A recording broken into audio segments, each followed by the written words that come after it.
Hello and welcome to our talk on English literature at Ralph Allen. We're two-thirds of the English literature team.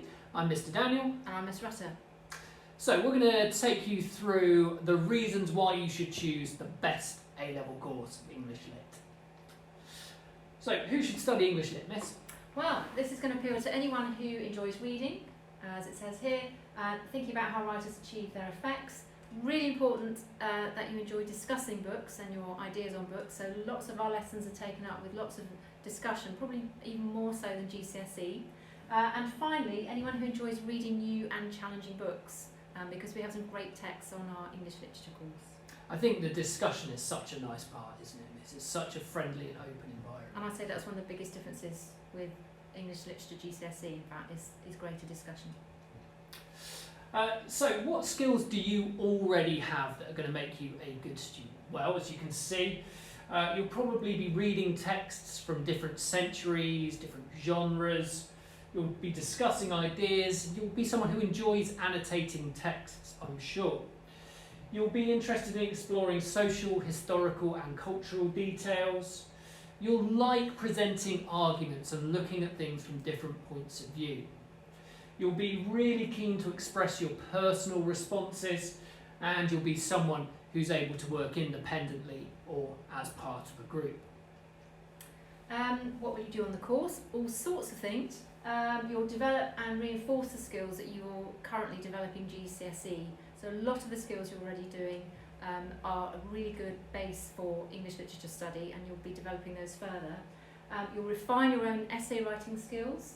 A really exciting part, I think, of the A-level course is the connections between texts.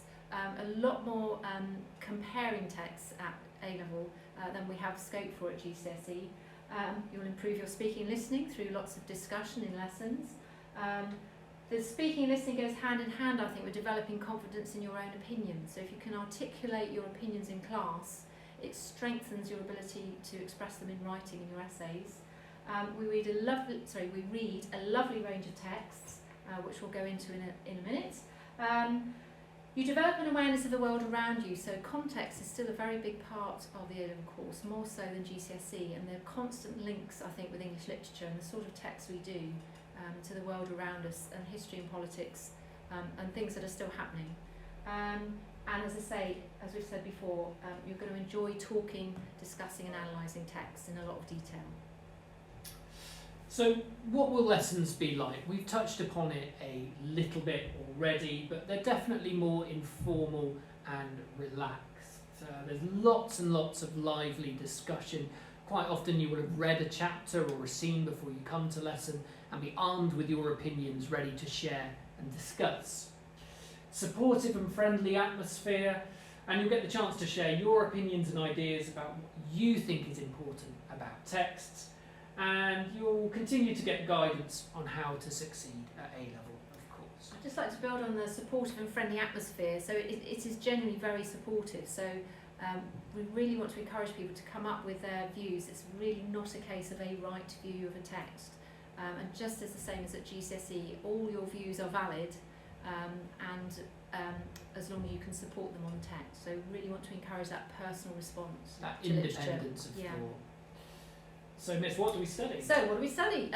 3 units. So, there's one coursework unit, which is now called an NEA, which stands for non-examined assessment. That's worth 20%, and then you have 2 exam units, together worth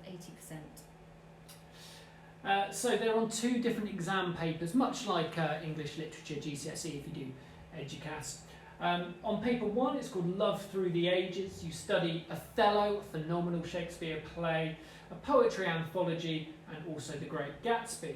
On the second paper, which is called Modern Times, a more modern text, you study Skirrid Hill, which is a poetry collection by a poet called Owen Shears. You study The Handmaid's Tale and A Streetcar Named Desire. And those are the texts. I don't know if you want to have more of those, sir. Well, which is your favourite, Miss? My favourite has to be The Handmaid's Tale, which I'm currently doing with Year 13. I think one thing that I've really realised with The Handmaid's Tale is how relevant it still is. It was written in 1985, and it is still extremely relevant today, particularly in view of American politics at the moment. So really, really interesting. And the students have so many links that they make to the context, which I wouldn't think of. So we've had some really good discussions on The Handmaid's Tale. I remember a lesson I did a couple of years ago. People were wearing Handmaid's Tale outfits on Halloween. Oh yes. And they were deciding whether that was appropriate or completely inappropriate.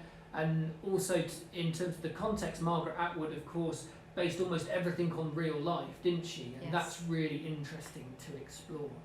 A second set of texts, Miss, I mean, So what's your favourite set of those?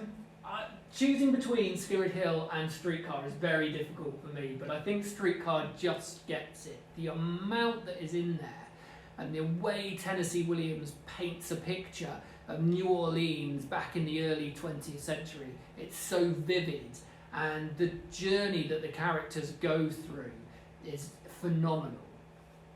Anything to add, Miss, on those? But do you like anyone in A Streetcar Named Desire, sir? That is interesting. Every single year that I read it, I go from liking a character to hating a character to then feeling sympathetic for them and back again. I'm flipping through all the emotions. So what will the exam questions be like? So fairly quickly, Section A on the Shakespeare is a bit like your exploding extract question at GCSE. You have an extract from Othello, you write about the extract in the wider play. Then you have an unseen poetry question where you compare two unseen poems on the theme of love. We do lots of practice at that, so it's nothing to be frightened of. And last section is we compare the Great Gatsby with a poetry anthology, which is actually much shorter than the anthology you were going to do at GCSE. It's only 10 poems, so you can really get to grips with that. And most students feel really confident and really enjoy the opportunity to compare two such different texts. And that's a 3-hour exam, isn't it? Which seems like a long, long time, but of course will fly by. And then the second exam, the Modern Times paper, you will study a prose, a poetry and a drama text. And the really nice thing about this, which I don't think we've mentioned so far, is you get a copy of the text Yes. in the exam hall. Unlike GCSE. Not your own copy that you've annotated, but you do have one there, so you don't have to be kind of cramming to remember quotes in quite the same way. Of course you do, but not quite the same way. So that exam is 2.5 hours, and yeah. So the NEA, Miss, do you want to talk So about the that? coursework, this is one of my favourite parts of the course. So it's called a comparative critical study. One must be pre-1900. It's a lot more fun than that suggests. So you get to choose, that's why I like it, you choose what books you want to compare. One has to be from before 1900. You can do both from before 1900 if you wish, but one has to. Obviously, we, the teachers, will guide you with that choice. And if you're really stuck, we've got lots of suggestions from previous courseworks. But people have compared things like, you can do foreign novels, so people have compared things like Dostoevsky's Crime and Punishment, people have done Madame Bovary, a French novel, as well as English novels. So you get quite a lot of time in Year 13 to work on that. You come up with a question with our guidance, you write one draft, we give you some feedback, you write a second draft, and a lot of students find that a really satisfying part of the course, where you've got a little bit more freedom to explore the ideas and the texts that you're really interested in. And if anything's going to set you up for university-style learning, then Yeah. the NEA is definitely it, Yes, isn't it's it? up there. That Yes. complete independence, and you can choose the theme, the topic. It's so enjoyable. Yeah. So what are our strengths then? What are the strengths of English literature at Ralph Allen? Well, students consistently achieve or exceed their target grades, and we'll show you our grades, which are phenomenal, in a moment. Many students go on to study English-related courses at university, be it literature, language, journalism, all sorts. And the department is rated very highly indeed by Ofsted as well. Do you want to talk through our grades? Our lovely results, obviously we're very proud of those. I think you can see consistently high results, particularly our A-star to C. And virtually everyone gets their target rate or above, I should say, and I think we've shown that consistently, so you'll be in safe hands. Yeah, I think that's really important to emphasise. Definitely safe hands, but as we talked about earlier, just a lovely atmosphere Yes, as well. yeah, And very that supportive. and that helps to get these phenomenal results. So what could you go on to do? Well, English literature it's a blue chip A level, if you will. It is widely regarded by all universities and employers. It's a gold standard, isn't it? Publishing, journalism, advertising, law, PR, human resources, teaching, and so many more. It is a versatile and adaptive A level. So how do you get on the course? How to get on the course?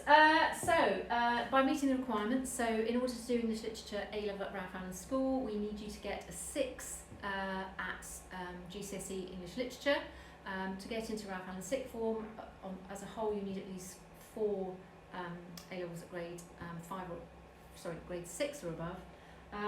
And clearly, you need to really enjoy reading and writing about texts. So we need some sort of demonstration of your enjoyment of reading and why to reading beyond GCSE. It goes without saying, doesn't it? If you're going to make the most of an English literature course, you need to be a reader, don't you? Yes, You need to enjoy having your nose in a book, as I'm sure many of you do.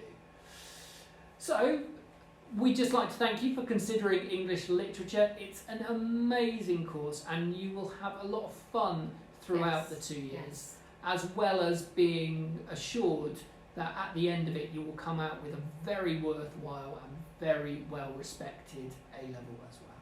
Yes, we look forward to seeing you. Thank you very much. Thank you. Bye.